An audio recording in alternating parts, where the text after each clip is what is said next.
Hey folks, got this in the mail today. It is the World at War Counterattack little expansion, which is double packaged, which is nice. And this goes with The Untold Stories and Into the Breach. There's our cover.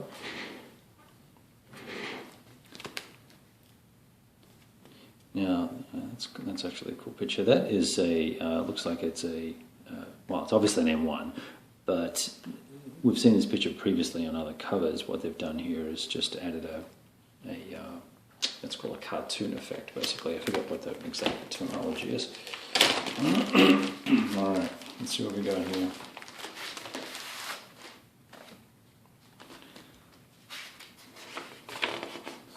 Nice paper stock. Now that looks like a tank out of a PC game, doesn't it? Interesting. This is now if you're familiar with the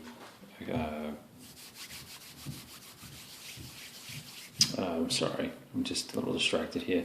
If you're familiar with the counterattack offering, you'll know that there's two campaigns in here, and they're linked together. And I'll just read this to you. The first four scenarios of counterattack can be played as standalone entities without the campaign rules below. The first five work better as linked campaigns. I guess it means linked scenarios, if you prefer. So there's some rules here for the process. 2-3 pages of rules. How to win. Got the Hello Ground rule in there. Got some refitting rules, which is going to allow you probably to call back, refit units and flip them from reduced to full strength based on how well you win. Improved skill capabilities, and then you've got each scenario. And I really like the paper here on this. This paper is.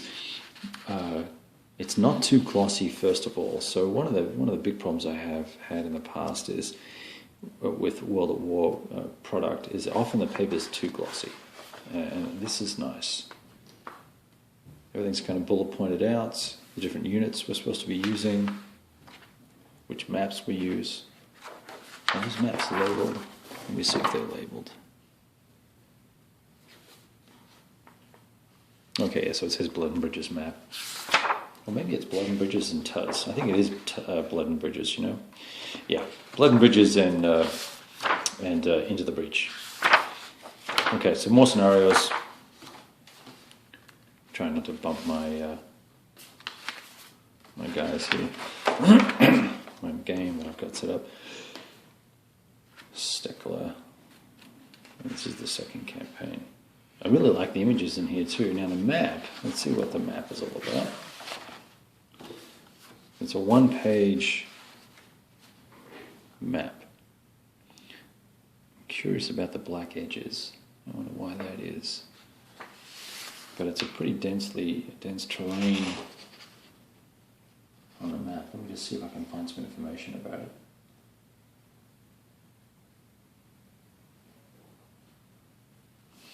Looks like the first time it's used is scenario 4, the beginning of the Steckler campaign, Little Red Riding Hood scenario.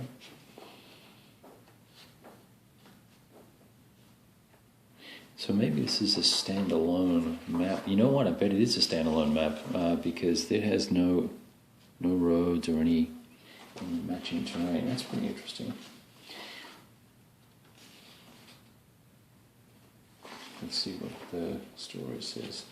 Second scenario is also played on that map. Wow, there's quite a few special rules for the second scenario. There's a page here of different, what the different parts of the terrain do. It's just explaining the terrain on this map. On this particular map, the orchards and stone walls and things like that. Well, I'm assuming whether they're obstructed or not. And then we have the counters.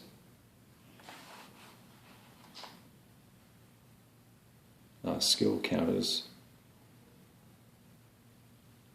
And these are actually lock and load counters. Huh. And here we go. Here's these are more counters for the for World of War. Yeah, you look like I sound like I'm confused. It's because I am. I'm gonna have to check and see what the deal is here. I think, yeah, obviously these this is going to be used for America, not America Conquered, but for scenarios that are upcoming in one of the magazines, I'm assuming. And then I'm not sure who these guys are. What that looks like a Vietnamese unit almost. There's a star behind the back of that guy. Can you see that? Let me see. And these look like. Oh, I think I know what these are. Wasn't there a scenario released for the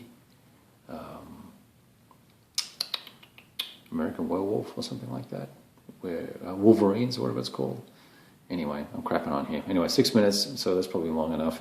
These are the 4 counters that are used in the game, and then I guess these other 4 here are also used in the game.